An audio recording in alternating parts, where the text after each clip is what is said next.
Good evening प्यारे बच्चों। कल का क्वेश्चन नंबर 30 का हम लोग आंसर देखते हैं और न्यू क्वेश्चन। तो क्वेश्चन नंबर 30 था, satellite revolving in circular orbit at height h from the earth surface such that as less than r where r is radius of earth, assuming that effect of earth's atmosphere can be neglected so that minimum increase in speed required so that satellite could escape from the gravitational field of earth। सीधा सा ये है कि ये जैसे अर्थ है और कोई सैटेलाइट रिवॉल्व कर रहा है। जब सैटेलाइट चारों तरफ रिवॉल्व करता है तो ऑर्बिटल स्पीड होती है और फिर इसको कह रहा है कितनी स्पीड इंक्रीज कर दी जाए तो ये ग्रेविटेशनल फील्ड के बाहर चला जाए, यानी कि एस्केप वेलोसिटी बन जाए।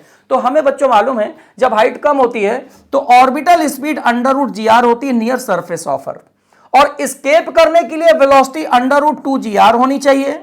तो चेंज कितना हो गया? Escape velocity minus orbital velocity, √2gr minus √gr, √gr common ले लो, √2 - 1 बचेगा बच्चों। तो √gr √2 - 1 ऑप्शन नंबर 4 दिख रहा है। तो 4th option is the right option.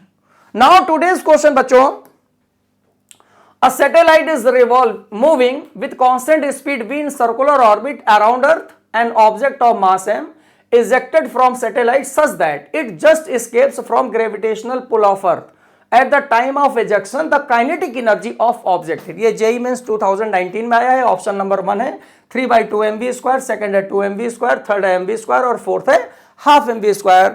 तो बच्चों इसको कमेंट सेक्शन में डालें और आंसर बताएं ट्रू। मिलते हैं कल न्यू क्वेश्चन के साथ और इसके आंसर के साथ। ओके बच्चों, थैंक यू, गुड नाइट।